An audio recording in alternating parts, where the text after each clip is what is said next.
আজকে আমার রেসিপি হচ্ছে বাসন্তী পোলাও। ঝরঝরে কীরকম বাসন্তী পোলাও বানাতে হয় সেটাই আপনাদের সঙ্গে শেয়ার করব। দেখো কতটা সুন্দর লাগছে, আর খুব কম সময়েও বানানো যায়। সঙ্গে আমি সার্ভ করেছি চিকেন কষা দিয়ে। তো ভিডিওটা যদি ভালো লাগে তাড়াতাড়ি পুরো ভিডিওটা দেখে নাও। ভিডিওটি শুরু করার আগে আমার চ্যানেলে যদি নতুন কোনো বন্ধু হয়ে থাকেন চ্যানেলটিকে সাবস্ক্রাইব করে পাশে থাকা বেল আইকনটি প্রেস করে নেবেন। নমস্কার বন্ধুরা, কেমন আছেন সবাই? আমি ভালো আছি, আশা করি আপনারাও ভালো আছেন। আজকে আবারও একটা নতুন ভিডিও নিয়ে চলে এসেছি পাঁচফোড়নে। তো আজকে আমি বানাবো বাসন্তী পোলাও। তার জন্য দেখো গোবিন্দভোগ চাল নিয়ে নিয়েছি 1 বাটি। দেখো পুরো 1 বাটি মেপেই কিন্তু নিতে হবে, না হলে কিন্তু পরে সমস্যা হবে। এখানে রেখেছি কিছু মশলা, কাজু, কিশমিশ, ঘি, হলুদ, নুন, চিনি, গরম মশলা গুঁড়ো, তেল, এগুলোই রেখেছি। তো চলো প্রথমে আমি চালটাকে ধুয়ে নেব পরিষ্কার করে। তো আমি একটা জায়গাতে চালটা ঢেলে নিলাম। এবারে জল দিয়ে দিচ্ছি, দিয়ে ভালো করে আমি চালটাকে পরিষ্কার করে ধুয়ে নেব। তো দেখো চালটাকে আমি ধুয়ে নিয়ে একটা থালা নিয়েছি, তাতে আমি চালগুলো মেলে দিচ্ছি, কারণ চালগুলো শুকিয়ে নিতে হবে যাতে কোনো রকম না জল না থেকে চালে। এবারে দেখো ভালো করে আমি মেলে দিলাম। এবারে এটাকে আমি হাফ ঘন্টার জন্যে শুকোতে দেব। দেখো চাল শুকোতে দিয়েছি। এদিকে আমি একটা হাতাতে ঘি নিয়ে নিয়েছি, ঘিটাকে গরম করছি। দেখো সঙ্গে দিয়ে দিলাম হাফ টিস্পুনের মতো হলুদের গুঁড়ো। তো দেখো একটু ফুটিয়ে নিচ্ছি, ফোটানো হয়ে গেছে। তাহলে কিন্তু চালের কালারটা, বাসন্তী পোলাওয়ের কালারটা কিন্তু খুব সুন্দর আসে, সেই জন্যই আমি ফুটিয়ে নিলাম হলুদটাকে। তো দেখো এবার আমি সরাসরি চালে ঢেলে দেব।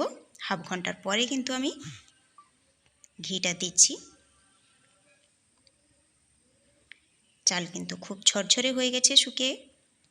এবারে এখানে আমি দেব গরম মশলা, এখানে দেব আমি গোলমরিচ গুঁড়ো 1 টিস্পুন, হাফ টিস্পুন দেব গরম মশলা গুঁড়ো,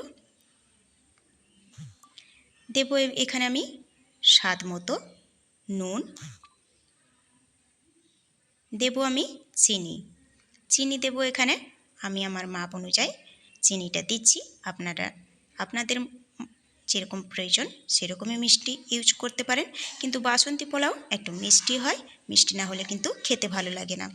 তো দেখো এবারে আমি সমস্ত কিছু ভালো করে মাখিয়ে নেব।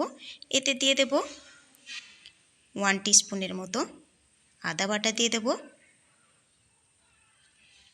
তো দেখো 1 টিস্পুন আমি আদা বাটা দিয়ে দিলাম। এবারে সমস্ত কিছুকে ভালো করে আমি মাখিয়ে 40 থেকে 45 মিনিটের জন্য আমি রেস্টে রেখে দেব। তো দেখো আবারও আমি মেলে দিলাম থালাতে। এবারে ঢাকা দিয়ে রেখে দেব 40 থেকে 45 মিনিটের মতো। তো দেখো 40 থেকে 45 মিনিটের পরে ফিরে এলাম। এবারে আমি গ্যাস জ্বালিয়ে প্যান বসিয়ে দিয়েছি, দিয়ে দিলাম 2 চামচের মতো ঘি দিয়েছি, আর দিলাম একটা তেজপাতা কেটে, আর একটু দারচিনি, 3-4টে লবঙ্গ, 4টে এলাচ। এবারে আমি দিয়ে দিলাম কিছুটা কাজুটাকে আমি ভেজে নেব। তো দেখো কাজুটা ভাজা হয়ে গেছে। এবারে আমি এখানে দিয়ে দেবো কিছুটা কিশমিশ। এটা আপনারা আপনাদের প্রয়োজন মতো দেবেন, যে যেরকম পছন্দ করবেন সেই রকমই দেবেন। তো দেখো ভেজে নিয়েছি। এবারে আমি চালটা আমি দিয়ে দিলাম।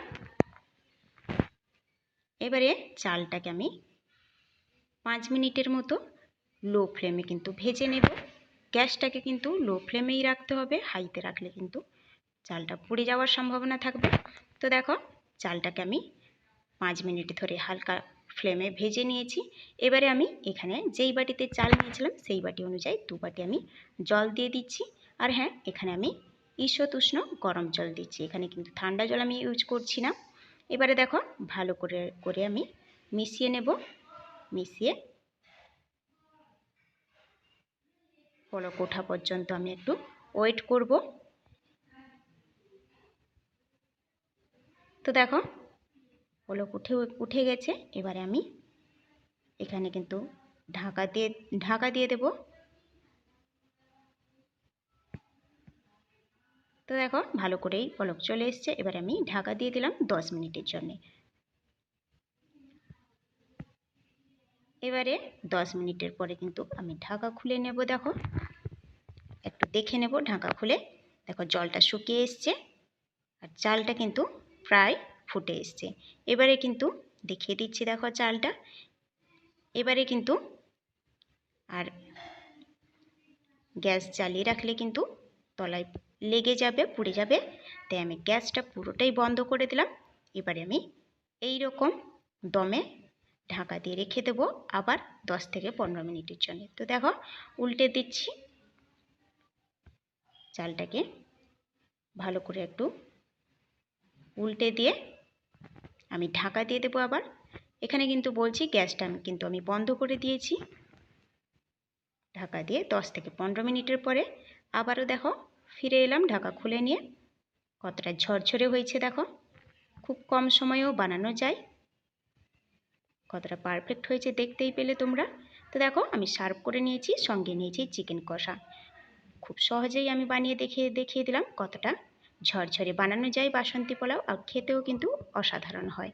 তো কেমন লাগলো আজকের এই ভিডিওটা অবশ্যই কমেন্ট করে জানাবেন। ভালো লাগলে লাইক শেয়ার করে দেবেন। সুস্থ থাকবেন, ভালো থাকবেন। খুব শীঘ্রই দেখা হবে পরের একটা ভিডিও নিয়ে। তো চলো আজকে এখানেই শেষ করি ভিডিওটা।